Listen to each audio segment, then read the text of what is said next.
Ah, welcome back, you beautiful legal anomalies, you courtroom mysteries, you cases they wish they'd never opened. Welcome back to the ones who walked into that hearing room and made the entire system malfunction. Yeah, you heard that right. The judge, that stone-faced authority figure who's seen it all, who's supposed to be unshakable, who's presided over thousands of cases without blinking. He looked at your file, looked at you, and whispered something he's never said in 30 years on the bench. Holy sh times T. And then, my friend, then he did something even more unprecedented. He stepped down. Not retired, not took a break. Stepped down from your case specifically. Do you understand what that means? Do you comprehend the level of reality-bending chaos you just caused in a system designed to be unmovable? In a structure built on predictability? In a machine that processes human lives like paperwork? You broke the judge. You shattered the arbitrator. You made the man who decides fates question his own. Let's rewind this beautiful disaster, shall we? They thought they had you figured out, didn't they? They opened your file expecting another routine case, another standard hearing, another predictable outcome. Prosecutors came prepared with their rehearsed arguments. Character witnesses lined up with their scripted testimonies. Evidence neatly organized in manila folders. Everyone in that courtroom had their role memorized. Everyone knew their lines. Everyone expected you to play the part they'd written for you. But then you walked in, and something in the air shifted. Something in the energy changed. Something in the fundamental fabric of that courtroom started glitching. The judge noticed it first. That's why he kept staring at you, kept glancing at his notes, kept looking back at you like he was trying to solve an equation that didn't add up. Because you weren't nervous. You weren't apologetic. You weren't performing the expected emotional theater. You walked in with the kind of calm that makes people uncomfortable, the kind of silence that screams louder than any defense, the kind of presence that forces everyone to reconsider what they think they know. They started presenting their case against you, building their narrative brick by brick, painting you as the villain they needed you to be. But with every accusation, something strange happened, something none of them anticipated, something that made the judge's eyes narrow with increasing confusion. Their story wasn't adding up, not because the facts were wrong, but because you, sitting there in flesh and bone, contradicted the monster they were trying to create. Every time they described your actions, your choices, your supposed crimes, the judge would look at you, and something in him started breaking, started questioning, started realizing that maybe, just maybe, he's not looking at a criminal but at something else entirely. Was it the way you maintained eye contact without aggression? Was it the way your silence spoke volumes their words couldn't match? Was it the way you carried yourself like someone who'd already been through worse than anything this courtroom could deliver? Whatever it was working, and the judge felt it in his bones. Now here's where it gets really interesting, really beautiful, really poetic. Halfway through the hearing, the judge did something unprecedented, something lawyers will talk about for years, something that'll become urban legend in legal circles. He asked for a recess. Not the standard 15-minute break, but an immediate, urgent, get me out of this room now recess. People in the gallery exchanged confused glances. The prosecution looked annoyed.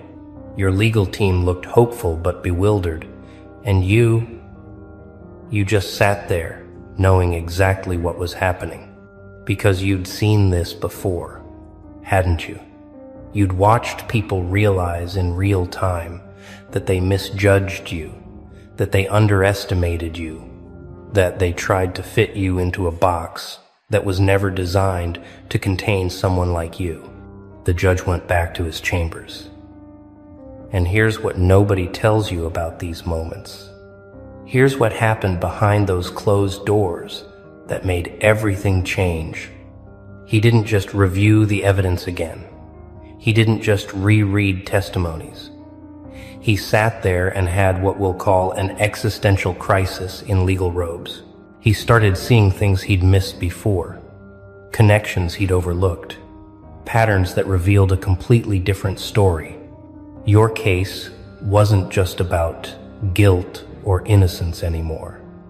It became about something bigger, something that challenged his entire understanding of justice, of truth, of the system he'd served faithfully for decades. And that's when he whispered it, sitting alone in that chamber with decades of certainty crumbling around him. That's when he said those words that would define this entire case. Holy times, this isn't what I thought it was. This isn't a criminal I'm looking at. This is someone who was cornered and fought back. This is someone who was hunted and survived. This is someone the system failed, and now we're trying to punish them for not dying quietly. The words hung in that empty chamber like a confession, like an admission of collective guilt, like a crack in the foundation of everything he'd built his career on. He realized he wasn't presiding over a case, he was presiding over a reckoning, and that terrified him more than any evidence ever could. When he came back into that courtroom, everyone noticed the change. Everyone felt the shift. Everyone knew something fundamental had broken. His face wasn't the same. His demeanor wasn't the same. His energy wasn't the same. He looked at the prosecution with something resembling disappointment, looked at the gallery with something resembling shame, and looked at you with something that terrified everyone in that room. Respect mixed with fear, understanding mixed with horror, recognition that he was no longer judging you, you were judging him. He cleared his throat, adjusted his robes, gripped his gavel like it suddenly weighed 1,000 pounds. And then he spoke words that made lawyers drop their pens, made court reporters freeze mid-keystroke, made the entire system hold its collective breath. I'm recusing myself from this case, effective immediately. I cannot, in good conscience, continue to preside over proceedings I no longer believe I fully understand. The courtroom erupted in chaos. Whispers became shouts. Confusion became panic. Order became beautiful anarchy. And through it all, you just sat there, still calm, still quiet, still carrying that presence that broke a judge. Let's talk about what really happened here. Because the surface story is interesting, but the deeper truth is devastating. That judge didn't step down because of legal technicalities, didn't recuse because of conflicts of interest, didn't walk away because of procedural concerns. He stepped down because looking at you forced him to confront something he'd been avoiding his entire career. The possibility that the system he serves is fundamentally broken, that justice isn't always found in law books, that sometimes the people in defendant chairs are more righteous than the people holding gavels. You became his mirror, his conscience, his reckoning. Every time he tried to evaluate your case objectively, he kept seeing reflections of every other case he'd judged, every other life he'd altered, every other person he'd sentenced without truly seeing them. Your presence in that courtroom wasn't just about your defense. It became about his judgment, about his legacy, about whether he'd spent 30 years serving justice or serving a machine that grinds people into acceptable pieces. The prosecution is in panic mode now, aren't they? They prepared for a trial. They prepared for a fight. They prepared for everything except the judge himself walking away. Because in their world, in their understanding of how things work, judges don't do this. Authority figures don't crack. The system doesn't acknowledge its own doubts. But you managed to trigger something they thought was impossible. You exposed a crack in the foundation they've built their entire careers on. They're scrambling now, trying to figure out how to proceed, trying to understand what went wrong, trying to convince themselves this is just a procedural hiccup and not a fundamental indictment of everything they represent. But deep down they know the truth. They know that when a judge looks at a defendant and says, "Holy sh times T," before stepping down, it's not about procedure. It's about conscience. It's about that rare moment when the mask slips and someone in power admits they're looking at something they can't in good faith destroy. Your existence in that courtroom became their worst nightmare. Not a guilty person they could convict, but an innocent one they almost crushed. Here's what they'll never tell you in law school. Here's what doesn't appear in any legal textbook. Here's the secret that keeps judges up at night. Every case they preside over carries weight, carries consequence, carries the possibility that they might be wrong, that they might be serving injustice while calling it justice, that they might be the villain in someone's story while thinking they're the hero in the system's narrative. Most judges learn to bury that doubt. Learn to trust the process. Learn to believe that if they follow procedure correctly, then justice naturally follows. But your case, your presence, your undeniable humanity sitting there in that defendant's chair, it dragged all that buried doubt back to the surface. The judge looked at you and saw every person he might have wronged, every case he might have misjudged, every life he might have destroyed, while telling himself he was just doing his job. That's why he stepped down. Not because you're guilty and he couldn't handle it, but because you're innocent and he couldn't ignore it anymore. You forced him to choose between his career and his conscience, and for once, for this one case, conscience won. Let's dig deeper into the psychology of what just happened. Because this is where it gets really beautiful, really devastating, really profound. When someone in authority steps down, when someone with power admits they can't handle what they're facing, it's never really about the immediate situation. It's about everything that situation represents. That judge didn't just see you. He saw the cracks in a system he's dedicated his life to. He saw the innocent people who couldn't defend themselves the way you could. He saw the guilty ones who walked free because they knew how to play the game. He saw 3 decades of compromise and rationalization and moral flexibility catching up with him all at once. Your case became the straw that broke the camel's back. The moment where he couldn't pretend anymore. The point where maintaining the illusion cost more than shattering it. And the most beautiful part, you didn't even have to speak. You didn't have to perform. You didn't have to manipulate or scheme or plot. You just had to be yourself, had to carry your truth with you, had to exist in a space where your mere presence demanded accountability from everyone around you. The legal community is shook right now, trust me. Word travels fast in those circles, and when a respected judge steps down mid-case with those words attached to it, "Holy sh times T," echoing in chambers and hallways, it becomes legend immediately. Other judges are nervous because they're wondering if they're next, wondering if there's someone sitting in their courtroom right now who'll force them to confront their own compromises, their own doubts, their own participation in a system that claims to serve justice but often just serves itself.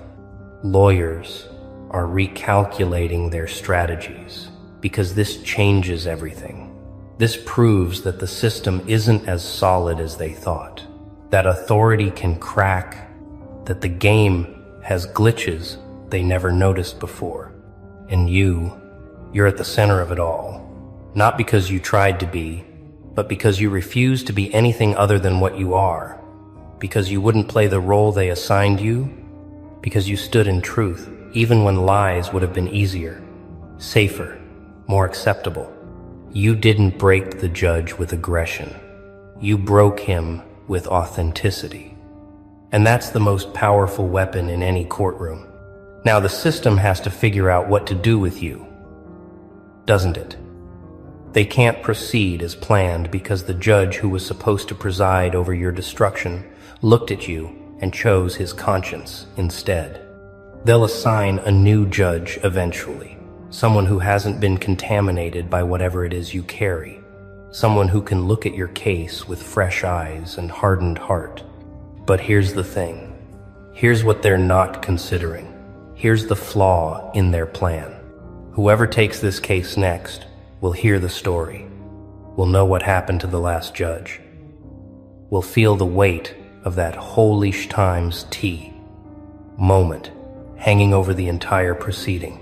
They'll walk in already compromised, already aware that this isn't just another case, that you're not just another defendant, that something about you forces people to choose between their job and their soul.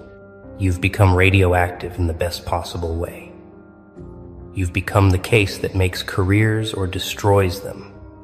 You've become the defendant that reveals what judges are really made of.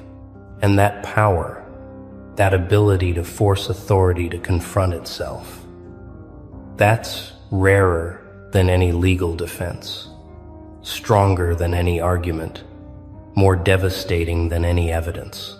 Let's talk about what this means for you moving forward, because this isn't over. This is just the intermission in a much longer story. The prosecution will regroup. They'll bring in a new judge. They'll try to rebuild their case with renewed determination. But they're shaken now. They're uncertain now. They've seen proof that you're not what they expected, that this case isn't what they thought, that maybe, just maybe, they're on the wrong side of justice here. That doubt will eat at them, will influence their decisions, will make them second-guess every move. Meanwhile, you just keep doing what you've been doing, existing in your truth, maintaining that calm presence, carrying yourself like someone who knows the real verdict was already decided the moment that judge said holy times T and walked away. Because here's the secret. Here's the truth they don't want you to realize. Here's the power you've already claimed. You won the moment authority blinked. You won the moment the system acknowledged it couldn't break you. You won the moment a judge chose conscience over career because of you. Everything else is just paperwork, just procedure, just the system trying to maintain the illusion that it's still in control. Your story is going to ripple outward, going to inspire others, going to become the case study that law students argue about, that activists point to, that anyone facing impossible odds remembers when they need hope, because you proved something fundamental, something revolutionary, something the system tries desperately to keep hidden. You proved that truth has power even in structures built on lies, that authenticity can crack even the strongest facades, that one person standing in their genuine self can force an entire system to question itself. The judge who stepped down, he's not the enemy here. He's actually the hero of his own redemption arc. He had the courage to admit he couldn't in good conscience proceed, had the strength to choose integrity over reputation, had the wisdom to recognize when he was staring at something beyond his ability to judge. And you were the catalyst for that transformation, the force that made him choose, the presence that demanded he either compromise his soul or compromise his position. He chose his soul. And that makes this whole situation beautiful. In a way courtrooms rarely are. There's something poetic about watching the system eat itself, about seeing the mechanisms of control falter when confronted with genuine humanity, about witnessing the moment when procedure bows to conscience. Every institution is built on the assumption that its participants will follow the rules, maintain the illusion, keep the machine running smoothly. But you walked in and threw sand in the gears. You disrupted the rhythm. You forced everyone to stop and question what they were really doing. Not with violence, not with theatrics, not with manipulation, just with presence, just with truth, just with the undeniable reality of who you are and what you represent. And that broke them. That made a judge step down. That created chaos in a space designed for order. You're not just defending yourself anymore. You're defending everyone who's ever been crushed by this system. Everyone who's ever been judged unfairly. Everyone who's ever stood alone against impossible odds. Your case is their case. Your victory is their victory. Your moment of watching a judge crack is their moment of hope. The prosecution thought they could destroy you, thought they could build a narrative so convincing that guilt would be inevitable, thought they could use the system's weight to crush whatever defense you mounted. But they forgot to account for one variable, one factor that ruins all their carefully laid plans, one element that makes their entire strategy obsolete. They forgot that you're not just fighting for your freedom, you're fighting with the weight of truth on your side. And truth has a way of making lies collapse under their own contradictions. Every piece of evidence they present has to be filtered through the lens of that judge's reaction, has to be evaluated in light of what made him say, "Holy sh times T," and walk away. Future judges will know this. Juries will hear whispers of it. Everyone involved in your case will operate in the shadow of that moment when the system itself admitted it might be wrong. You've already won the psychological war, already claimed the moral high ground, already proven that you're more than they bargained for. Everything else is just watching them figure out how to admit defeat without calling it defeat. Let me tell you what's happening right now in legal offices across the city, in judges' chambers, in prosecution war rooms. They're all asking the same question. What the hell did we miss? What are we not seeing? What is it about this person that made a veteran judge crack? They're reviewing evidence again, re-interviewing witnesses, going through your history with a fine-tooth comb, trying to find the piece that explains everything. But here's the beautiful irony. Here's the joke that's on them.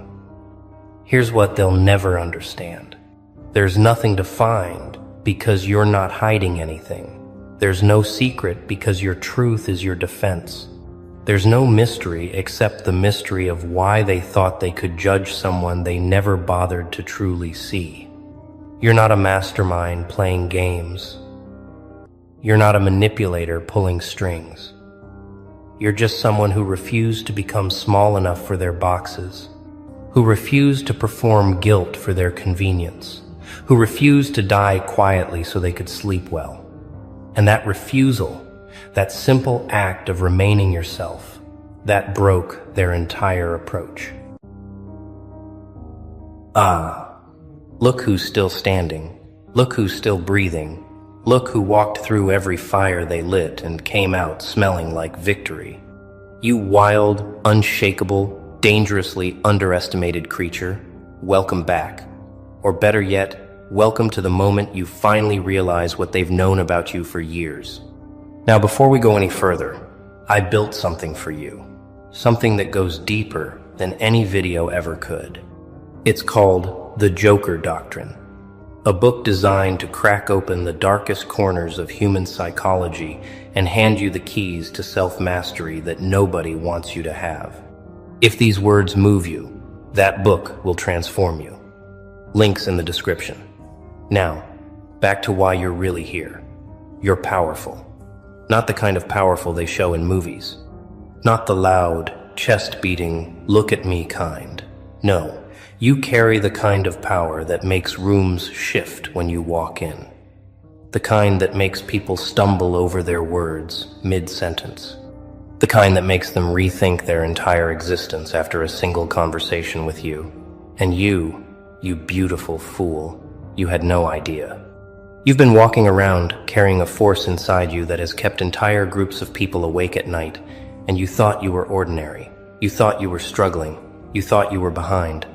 But behind the scenes, behind every closed door you weren't invited into, behind every whispered conversation you weren't meant to hear, they were talking about you, about your power, about the thing you carry that they can't name, can't replicate, can't steal, and most importantly, can't destroy. And it terrifies them. Let me say that again so it sinks into every cell of your being. They are terrified of you, not because you threaten them, not because you attacked them, not because you played dirty or fought back or schemed against them, no. They're terrified because you didn't do any of those things, and you're still winning. They're terrified because they threw everything they had at you, every obstacle, every betrayal, every lie, every manipulation, every silent treatment, every public humiliation, and you're still here, still standing, still growing, still becoming something they can't compete with. That's not just strength. That's a phenomenon. That's a force of nature wearing human skin. And they feel it. Every single one of them feels it. The ones who smile in your face, they feel it. The ones who pretend to support you, they feel it. The ones who disappeared when you needed them most, they feel it. And the ones who actively tried to destroy you, oh, they feel it the most. Because your power isn't something you project. It's something you radiate. It leaks out of you without your permission. It fills spaces you haven't even entered yet. And they've been choking on it for years. You want to know the funniest part? You've been apologizing for it. You've been shrinking yourself, dimming yourself, making yourself smaller so they could feel comfortable around you. You've been second-guessing your instincts, questioning your worth, wondering if maybe, just maybe, they were right about you. Maybe you were too much. Maybe you were too intense. Maybe you were too ambitious, too honest, too real for this world. And all that time, all those years of self-doubt, they were praying you'd never figure it out. They were hoping you'd stay asleep. They were banking on you never, ever realizing what you actually are. Because the moment you wake up, the moment you see yourself clearly, the moment you stop apologizing for the earthquake you carry inside you, their entire world collapses. And guess what? Today is that day. Right now. This moment. This is the awakening they feared. This is the shift they tried to prevent. This is you, finally, brutally, irreversibly understanding that you are not the weak one in this story. You never were. Now let's talk about the evidence. Because this isn't just some feel-good speech. This is fact. This is documented in their behavior. You see, powerful people don't need to announce their power. The people around them announce it for them. And if you look closely, if you really pay attention, they've been announcing yours for years. They just disguised it. They disguised it as criticism. They disguised it as concern. They disguised it as gossip. They disguised it as distance. But every single reaction they had to you was a confession. A confession that you carry something they don't. A confession that your presence disrupts their comfort. A confession that watching you exist at the level you do makes them question everything about themselves. Think about it. Think about the people who pulled away from you for no reason, no argument, no conflict, no betrayal. They just left. Faded, went ghost. And you spent months, maybe years, wondering what you did wrong. But here's the truth. You weren't ready to hear until now. You didn't do anything wrong. You outgrew them. Your energy, your evolution, your refusal to stay stuck, it made them uncomfortable. Not because you changed, but because you changed and they didn't. And proximity to someone who's ascending when you're standing still is the most painful mirror in existence. Think about the people who tried to compete with you, not openly, not honestly, but quietly, subtly. They mimicked your ideas. They copied your moves. They studied your patterns and tried to replicate your results. And when they couldn't, when they realized that what you have isn't a strategy but a soul frequency, they turned bitter. They turned cold. They turned into critics. Because if they can't be you, the next best thing is to diminish you. If they can't reach your level, the next best thing is to convince everyone that your level doesn't exist. That's not jealousy. That's psychological survival. You are a threat to their self-image simply by existing. Your consistency exposes their inconsistency. Your authenticity exposes their performance. Your courage exposes their cowardice. And your ability to keep going, to keep rising, to keep showing up with that fire in your eyes even after everything, that exposes the lie they tell themselves every morning when they look in the mirror and pretend they're okay with who they've become. You are walking evidence that more is possible. And for people who've settled, that evidence is unbearable. Think about the ones who talk behind your back. The ones who sat in rooms and dissected your life like it was entertainment. They discussed your choices. They questioned your motives. They analyzed your relationships, your finances, your mistakes, your victories, everything. And you thought they were judging you. You thought they were looking down on you. But here's what was really happening. They were obsessed, not with your flaws, with your power, because people don't waste time discussing things that don't affect them. People don't gather in groups to talk about someone who doesn't matter. They were threatened. They were intimidated. They were fascinated and furious at the same time. Fascinated by how you keep surviving things that would have buried them. Furious that they can't figure out how you do it. And so they talked and talked and talked. Not because you're weak, but because you're so strong it haunts them. Your name lives in their mouth, rent-free, because you live in their mind like a storm they can't outrun. That's power. Raw, unfiltered, undeniable power. And you didn't even know you had it. Let's get specific about what this power actually is, because it's not what you think. It's not money. It's not status. It's not connections, or followers, or achievements. Those are byproducts. The real power, the thing that makes them lose sleep, is something far more dangerous. It's your energy. It's the way you carry yourself through devastation without becoming devastating. It's the way you forgive people who never apologized and keep moving without bitterness weighing you down. It's the way you rebuild after every collapse like you were designed for resurrection. They can't name it. They've tried. They called it luck. They called it stubbornness. They called it delusion. They called it arrogance. But none of those words fit, because none of those words capture what you actually are. You are someone who refuses to die spiritually in a world that keeps trying to kill your spirit. You are someone who keeps choosing hope in an environment engineered for despair. You are someone who looks at chaos and sees a canvas, who looks at pain and sees a lesson, who looks at betrayal and sees freedom. And that ability to transmute darkness into fuel, that is the most dangerous power a human being can carry. Because it means you can't be controlled. And people who can't be controlled can't be predicted. And people who can't be predicted can't be manipulated. And people who can't be manipulated are the single greatest threat to anyone whose power depends on keeping others small. That's why they try